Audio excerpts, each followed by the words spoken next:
72 mètres 72 mètres. Qui fait ça? Pedri, De Jong, qui? Le prix peut se casser là. Arda Güler, tel qu'il n'est pas la première fois, prend une initiative tellement loin du rond central, qui vient littéralement traverser tout le terrain. Regardez bien la hauteur prise par le ballon, hein, qui va finir dans les cages. Mais vous savez quel joueur avec quelle précision peut réaliser ça? J'en connais que un en tout cas cette saison. Messieurs Arda Güler, Adamson Kochumbenim. Vous êtes pas prêts maintenant, sachez-le. On a beaucoup qui l'ont enterré, disant ouais il a pas de niveau, je sais pas quoi, je m'en fous. Vous n'avez jamais connu pleinement le vrai potentiel de Arda Güler. Ici on n'a jamais quitté le bateau.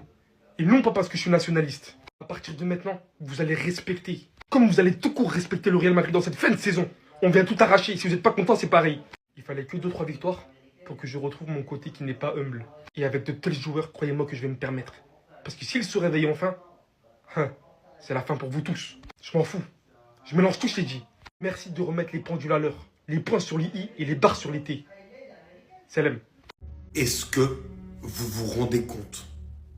Est-ce que vous vous rendez compte qu'en l'espace d'une semaine, Valverde a fait passer la saison du Real Madrid de catastrophique à finalement avoir des énormes espoirs pour la suite de cette saison? Est-ce que vous vous rendez compte? Dans un moment en plus où cette semaine-là on a moins vu Vinicius, pourtant excellent depuis début janvier, où Mbappé est blessé, où Bellingham est blessé, où le seul leader incontesté est toujours Thibaut Courtois, et ben en une semaine, on a recompris pourquoi le corazon du Real Madrid, c'est cet homme. Pourquoi il y a 5-6 ans, on faisait des vidéos pour dire quand il commençait qu'il avait tout pour devenir le capitaine du Real Madrid, et on comprend pourquoi il l'est aujourd'hui. Les grands hommes, les hommes forts, c'est ceux qui répondent dans les moments importants. Et Fede Valverde, bien que milieu de terrain, répond dans les moments importants. Donne tout, il est prêt à lâcher son poumon, son rein, son cerveau sur le terrain. Et à chaque match, il ne se ménage jamais, il compte ses efforts. Et quand l'équipe a besoin de lui, il répond toujours présent. Et en plus, avec des golassos. Comme toujours avec Federico Valverde, ses frappes à l'entrée de la surface, ses frappes un peu plus lointaines, ce qu'il a fait contre City, c'est toujours des golassos. Ce mec-là vient de changer totalement en une semaine les ambitions du Real Madrid. Et quand on regarde ce qu'était le Real Madrid collectivement il y a une semaine, je peux vous dire que c'est extrêmement fort. Wouah, c'est quoi ce but de ouf? Hormis le but exceptionnel d'Arda Güler ce soir, ce qu'il faut saluer, c'est la prise d'initiative. Et c'est ce qui fait que ce joueur est un grand joueur. Parce qu'il a cette faculté à toujours lever les yeux et à regarder plus loin que le bout de son nez. Arda Güler, ce soir, a mis un but digne des plus grands buts de l'histoire du football. Et si les absents du côté du Real Madrid étaient un mal pour un bien, ce qui m'impressionne dans ce match du Real Madrid, c'est même pas la prestation XXL de Valverde, ce sont les choix d'Arbeloa. Ce soir, on a vu des petits jeunes au Real Madrid. Et le pire, c'est qu'ils étaient à la hauteur de l'événement. Arbeloa les connaît. Et c'est ça la force. La jeunesse. Aujourd'hui, l'entraîneur du Real Madrid est plus qu'un intérimaire. Il devient un élément indispensable du dispositif madrilène. Je suis obligé de reparler de Valverde. Qui l'arrêtera? Est-ce que le Real Madrid a enfin trouvé son chemin? Mettre de côté les stars pour donner la chance à la jeunesse. Parce que disons vrai, le Real Madrid dispose d'une belle jeunesse. Alors oui, je peux comprendre que certains vont me dire, fou t'as vu, calme-toi, en face c'est Elche. Mais c'est ce genre de match que le Real Madrid avait du mal à aborder. Le duel entre le FC Barcelone et le Real Madrid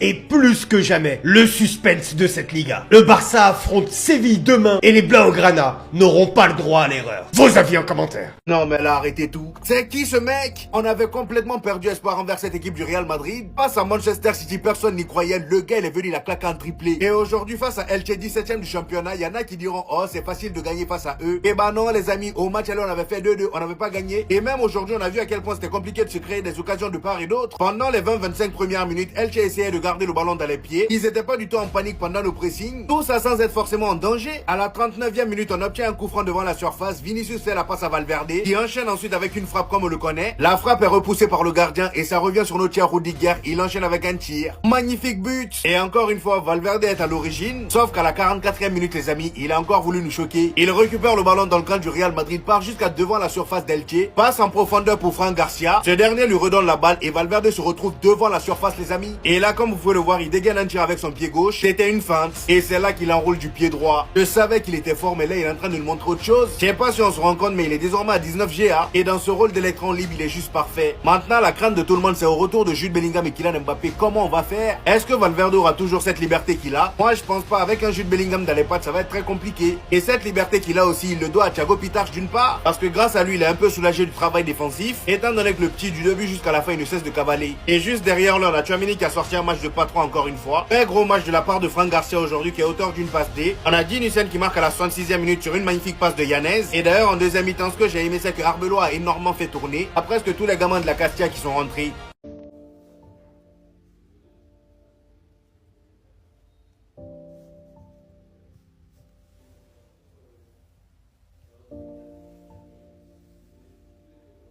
Il l'a fait!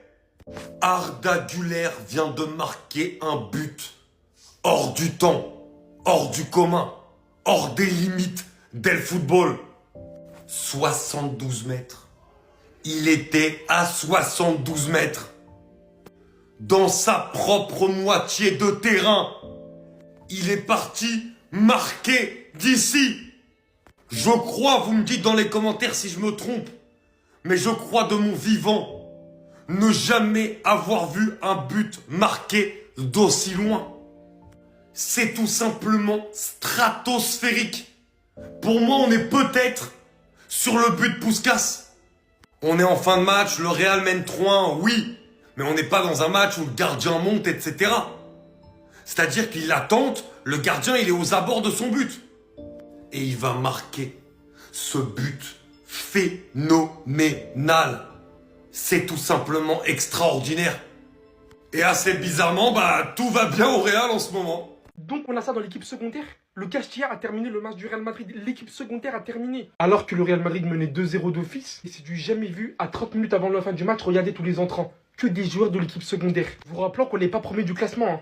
Mais voilà que tout comme il a lancé Pitach en Ligue des Champions contre City lors des 8e, Yanez fait aujourd'hui partie des entrants pour le Real Madrid. Sans aucun complexe, 10 minutes après son entrée, il se positionne devant la surface, envoie un long centre pour venir déposer le ballon sur la tête de Hussein, qui va venir finir tranquillement. 10 minutes après, Aguado, juste devant Thibaut Courtois, en pleine surface, qui vient sortir ce tacle qui empêche son vis-à-vis de tirer. Quand on vous dit qu'on sait pertinemment depuis très longtemps maintenant, considérant par-dessus Palacios et tous ces joueurs-là qui méritent tellement de jouer depuis très longtemps, Nico Paz qu'on a envoyé à Como, tous ces joueurs qui ont la arme de jouer, qui sont capables de faire de la vraie concurrence à certains de nos joueurs qui considèrent leur position comme trop acquise. Ces mecs-là ont la vraie volonté de jouer pour le Real Madrid.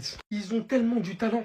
Mais c'est incroyable, c'est du gâchis de les avoir laissés en dehors de l'équipe autant de temps. Franchement, Arbeloa, j'attendais pas autant de ta part, mais merci beaucoup. Carrément, je m'excuse. T'as tellement changé dans cette équipe en fait. À tous ceux qui ont raté la 8-Wood, je vous fais un vague résumé. Güler, c'est un malade mental. Il a décidé de marquer du milieu de terrain. Il a lobé le gardien parfaitement et il a mis un banger. Déjà, ça, c'est la première chose. Güler, c'est un ouf. Deuxième chose, la Castilla a formé un des futurs grands amis des Barcelonais, un horrible joueur nommé Moran. Il est rentré, il a mis un but contre son camp direct. Même pas le temps de faire semblant d'être fort, il montre direct qu'il est dégueulasse au football. Voilà, on a besoin des joueurs comme ça, des joueurs authentiques, qui trichent pas. Troisième chose, Hussein préfère farmer l'aura et faire le chill guy que défendre. Voilà, le mec, ça fait 20 ans qu'il fait des performances dégueulasses en défense. Mais par contre, là, il met un but de la tête, il me fait le mec avec de l'aura, chill guy, en mode ouais, c'est normal, je marque des buts, etc. Vas-y, va défendre, gros, va défendre. Arrête de farmer l'aura comme ça. Après, quand on va te mettre des grands attaquants sur toi, tu vas bégayer, tu vas te baver dessus. Et dernière chose, Valverde est un grand malade mental. Voilà, il met encore un banger aujourd'hui. Il arrive, petite feinte au défenseur, il met une pleine lucarne tout en douceur. C'est trop. Voilà, après son triplé contre City, je me suis dit, il va un peu redescendre en régime, il envoie un banger. Il est horrible ce mec, ça y est, laisse-nous tranquille. En tout cas, tous ceux qui sont pas branchés sur Smash, on a vu 3 matchs en un. Il s'est passé trop de trucs. On a eu un but du milieu de terrain, on a eu des buts de fou. On a eu Rudiger, l'horrible Rudiger qui marque. On a eu Kamavinga qui fait une relance dégueulasse qui au final donne un CSC d'un vieux joueur de la Castilla tout pourri. On a eu Heusen, un défenseur immonde ces derniers temps qui préfère farmer l'aura et faire le chill guy. Les gars, on a tout eu. On a tout eu, mais grosses prestations du Real qui s'imposent aujourd'hui et qui reviennent à 1 point alors qu'ils ont un match d'avance. Ouais, mais vous voulez quoi? On est la meilleure équipe de Liga, évidemment qu'on est en avance. Bref, en tout cas, demain, il faudra faire le travail pour reprendre notre 4 points d'avance et leur montrer qui sont les vrais patrons de la Liga. Parce qu'en ce moment, c'est bien, ils ont l'euphorie. 3-0 City, là, ils gagnent 4-1, c'est bien. On va les faire redescendre, leur montrer qu'ils vont bel et bien faire une saison blanche. Comme ça, tout le monde ira bien. C'est juste du n'importe quoi. C'est juste du grand n'importe quoi. Sur ces 3 matchs, sur ces 3 derniers matchs, Valverde, il a 5 buts. Buteur contre Celta Vigo, triplé contre City et buteur contre Elche. Et la qualité de ces matchs contre City et aujourd'hui contre Elche, c'est n'importe quoi, il est partout sur le terrain. Et même sans marquer, il est à l'origine du premier but ce soir de Rudiger. On connaît déjà sa frappe, combinaison entre Vinicius et lui. Il allume le gardien, elle revient sur Brahim Diaz. Le défenseur essaye de la dégager, elle revient sur Rudiger, reprise. Mais sur son but, les gars, c'est n'importe quoi. Déjà qu'il a la base de la création de l'action. Fran Garcia lui fait une remise. Tout le monde pensait qu'il allait tirer, feinte de frappe. Il l'enroule lucarne. Voilà ce que ça donne quand un joueur est en confiance. La question que je me pose maintenant, c'est ce qu'il va enchaîner et être encore une fois buteur contre City et contre l'Atlético, car c'est les 2 prochains matchs. Mais actuellement, sans Mbappé, l'homme fort du Real, c'est Valverde. Un des cadres qui porte son équipe. Et le pire, c'est que ça se limite même pas à des buts, il est super important dans le jeu, tout simplement parce qu'il est partout. Que ce soit offensivement comme défensivement. Enfin bref, sinon vous les gars, vous en pensez quoi? Ramenez-vous sur Snap, on s'ennuie.